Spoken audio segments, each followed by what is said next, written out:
If you're traveling in Japan, there's a good chance you'll be eating in public. While you may already know some of the standard etiquette, there are many unspoken rules that can catch even a seasoned traveller off guard. We're here to uncover the secrets to dining like a local.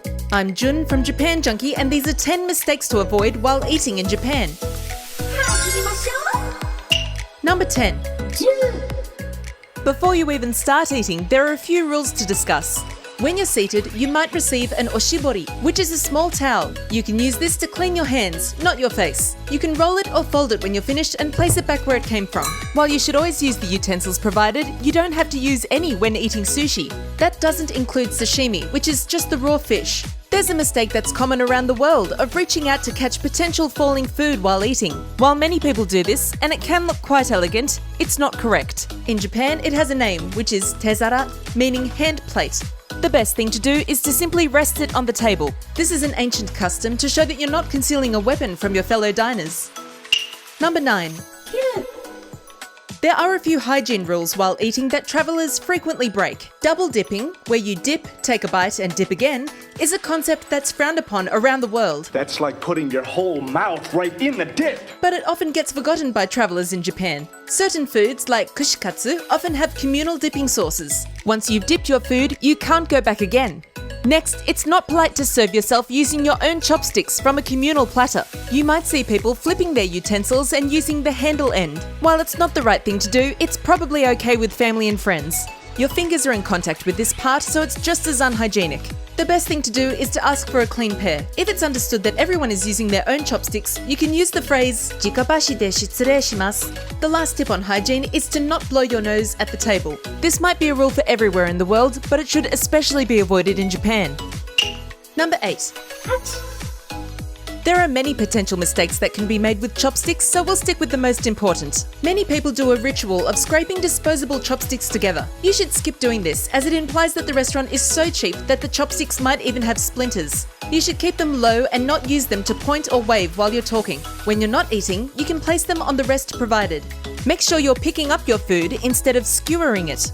A big mistake is standing your chopsticks upright in rice. This symbolises a funeral practice known as pillow meal, which is an offering to a deceased person. For the same reason, you should never pass things between chopsticks. It's part of a ritual of passing bones of the deceased, and again, it's not something that people want to be reminded of while eating.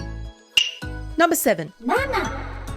The rules for plates and bowls in Japan are different. While in many cultures you're not supposed to pick up your plate, in Japan you're expected to lift your rice and soup bowl. This doesn't apply to larger plates. When you finish your meal, keep your plates and bowls exactly as they were presented to you. No stacking, even if you think you're being helpful. If the bowls had lids, you should replace them. Leaving your chopsticks across your bowl, like a bridge, is very common but not the correct etiquette. Return them in the manner they were served to you, which is usually on the rest. Otherwise, you can place them back in the paper slip they came in or make a rest out of the paper. Make sure you leave the tips facing to the left, never outwards towards the other guests.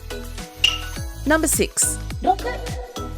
Even when you aren't eating, you could be making mistakes when deciding what to eat next. Japanese cuisine often has many small plates, which can be overwhelming when choosing which dish to pick from. This can lead to an etiquette mistake so common that it has its own name, mayoi-bashi, or lost chopsticks. This is what happens when you hover indecisively over items without picking them up. You should first decide what to eat before moving your chopsticks to the food. Dropping something or touching it without picking it up is bad as well. It's called sorabashi, meaning empty chopsticks. Another issue while choosing what to eat is utsuribashi. This is where you eat from a side dish and then eat from another side dish instead of eating rice or soup in between. This may seem like a lot to remember, but there's one simple solution, which is sankaku tabe, meaning triangular eating. This is where you alternate between eating rice, soup, and the side dishes, rather than focusing on one plate at a time. Number 5. If you want to truly blend in with the locals, you'll need to practice how you eat noodles. When you're served a noodle dish like ramen, care has been taken to make sure all the ingredients are hot and ready to be enjoyed. Therefore, the best thing to do is to inhale while slurping your noodles.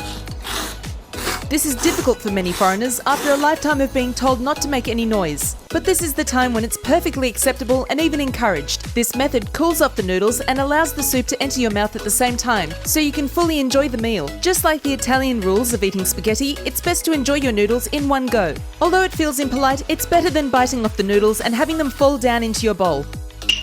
Number 4. If you've been to any sushi restaurant outside of Japan, chances are you've seen a few soy sauce mistakes firsthand. It's not meant to be used as heavily as it usually is, and some high-end restaurants won't even serve it. But if you are going to dip your sushi, you're meant to dip it fish side down. If you were to dip it rice first, it would absorb too much, making it fall apart and taste overly salty. Mixing in wasabi might make a chef quite upset. It ruins the delicate flavours, and real wasabi is rare and expensive. What you get in shops or in the sachets is usually horseradish that's been dyed green. Mixing the real thing with anything else would be a waste of a quality product. Lastly, when using any condiment, wastage is a big deal in Japan. It's considered poor manners to leave a large amount behind, so just pour what you need. Number 3. There are certain places where eating is discouraged and even banned. You may have heard that eating and walking at the same time is discouraged, which is mostly true. While it's not a good look to be walking and eating, the main reason for this rule is to prevent littering. It's taken very seriously, and leaving any rubbish behind is a big mistake in Japan. People often pick up rubbish that doesn't even belong to them just because it's the right thing to do. Another reason why it's discouraged is because food is something to be enjoyed and appreciated, not inhaled while on the move. While eating outside is generally allowed, you might need to check first.